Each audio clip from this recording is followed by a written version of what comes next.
फालतू समझते हैं, गलत नजर से देखता हूँ। हम लोग पर अभी कोई ध्यान ही नहीं देता। बहुत बहुत मुसीबत में हम लोग रहे हैं वहाँ पे। गली गलूस करते हैं, एकदम गिरा के हम लोग को देखते हैं वहाँ पर। हमारे लिए रिश्ते नहीं आते, हमारी लड़की लोग को, हमारी लड़के ना लड़की कोई देता है ना लेता हमारे यहाँ से। बहुत तकलीफ में हम लोग वहाँ पर। 2025 मालेगांव शहर पुलिस स्टेशन और डीवाईएसपी ऑफिस पे 11,000 कॉलोनी से एक वक्त आया। 11,000 कॉलोनी के तमाम ही हमारे नौजवान और माँ बहने एक वक्त की शक्ल में 11,000 पुलिस स्टेशन से मुझे हमारे तौसीफ भाई, इम्तियाज भाई और भाई ये लोगों ने कॉल किया कि शफीक भाई आप भी यहाँ पर शामिल रहो। 11,000 कॉलोनी में इन्होंने मुझे बुलाया था और बुलाने के बाद इस वक्त इन्होंने समस्याएं वहां पे रखी, जो इन लोगों को वहां पे तकलीफें, वो तकलीफें जो इन्होंने रखी, तो हमारे बदन से रोंगटे खड़े हुए कि यार इतनी तकलीफों के अंदर आप कैसे जी रहे हो। लोगों ने वहां तकरीबन 3 से 4 साल के अंदर पानी के डूबने में बोलो या मर्डर की शक्ल में बोलो या और भी किसी केसेस में बोलो, 10 से 11 डेड बॉडी हम लोगों ने अभी तक वहां से उठाकर एम्बुलेंस के जरिए लाई है मालेगांव शहर में। जो क्राइम की शक्ल में वहां पर मर्डर वगैरह होते हैं वो हम लोगों ने देखा। उसका कारण जिस वक्त हम लोगों ने जाना तो कारण हम लोगों को यह समझ में आया कि वहां पर 11,000 कॉलोनी में जिस वक्त मालेगांव शहर की आवाम को जो ले जाकर रखा गया तो इन लोगों को वहां पर कोई सुविधा नहीं दी गई। मालेगांव महानगर पालिका की तरफ से भी इन लोगों को जो तकलीफें हैं वहां पे कि रोडों के ऊपर मतलब गटर का जो पानी है वो बिल्डिंगों के अंदर घुस जाता है। इसके अलावा ना वहां पर दवाखाने जैसी सुविधा है, ना वहां स्कूल जैसी सुविधा है, ना कब्रिस्तान जैसी सुविधा है और ना उसके अलावा पुलिस स्टेशन वहां पर मौजूद है, जिसकी वजह से वहां पर इतने क्राइम बढ़ चुके हैं कि आए दिन वहां पर झगड़ा फसाद मर्डर जैसे केसेस होते हैं। हर प्रकार के नशे वहां पर बिक रहे हैं, हर प्रकार के नशे वहां पर हो रहे हैं। छोटे छोटे बच्चे जो के स्कूल का बैग लेकर जाना चाहिए वो नशे के कारोबार में मुलविस करके उनसे कुत्ता गोली, फेंसिडिल, कोरेक्स वगैरह, एमडी पाउडर जैसे क्राइम बच्चों से वहां पर करवाए जा रहे हैं। वहां की माँ बहनों ने जिस वक्त इस तकलीफ को महसूस किया, अभी पीछे 2 दिन पहले एक मर्डर हुआ वहां पे, कल भी रात में एक हादसा होते होते बचा, तो वहां के लोगों ने, वहां की माँ बहनों ने ये फैसला किया कि मालेगांव शहर से किसी को बुलाकर, कोई लीडर को बुलाकर या सोशल वर्कर को बुलाकर एक वक्त तो हम लोग एसपी साहब के पास जाकर मिले। एसपी साहब से हमारी बातचीत हुई, उसके अलावा डीवाईएसपी साहब को हम लोगों ने मेमोरेंडम दिया। तो हम लोगों ने यहाँ पर ऐसी डिमांड की पुलिस डिपार्टमेंट से, डीवाईएसपी साहब से, और इससे पहले भी 2 साल से हम लोग लेखी पत्र चला रहे हैं। हम लोगों ने बाकायदा वहां पर एक पुलिस स्टेशन बने ऐसी डिमांड की थी, जिसकी मंजूरी हमारे नजीब भाई पास भी मौजूद है। लेकिन 2 साल हो चुका है, वहां पर पुलिस की गाड़ी आती है, राउंड मारती है और राउंड मारकर चली जाती है। तो जो गुनाहगार होते हैं उन लोगों के ऊपर उसका कोई असर नहीं होता।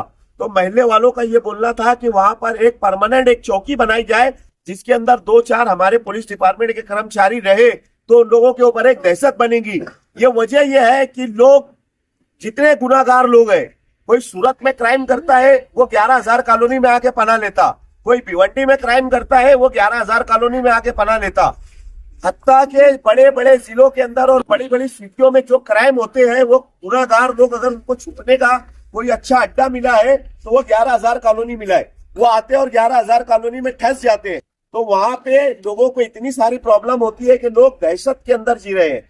तो हम लोगों ने आज ये मेमोरेंडम यहाँ पर पेश किया और डीवाईएसपी साहब से हम लोगों ने डिमांड की कि वहां पर जो शराब की दुकानें हैं, अवैध शराब की दुकानें हैं, जिनका परमिशन नहीं है, कुछ लोग वहां पर शराब की दुकानें चला रहे हैं, अंदर घरों में से शराब बेच रहे हैं, उसके अलावा होली के अंदर से शराब बेच रहे हैं। तो ये डिमांड हम लोगों ने डीवाईएसपी साहब से की कि ज्यादा से ज्यादा वहां पर पुलिस डिपार्टमेंट का राउंड करवाए, उसके अलावा जो अवैध धंधे कर रहे हैं इन लोगों के ऊपर कार्रवाई करे। और उसके अलावा हम लोग एसपी साहब के पास नासिक जाकर अभी एक चौकी का डिमांड करेंगे। अगर ये हमारे मसाइल, इन लोगों के मसाइल अगर हल नहीं होते, ये भेड़ बकरियों की जैसी जिंदगी गुजर बसर कर रहे हैं वहां पे, इनका कोई पुरसान हाल नहीं है, बेयार मददगार वाली जिंदगी ये लोग वहां पर जी रहे हैं।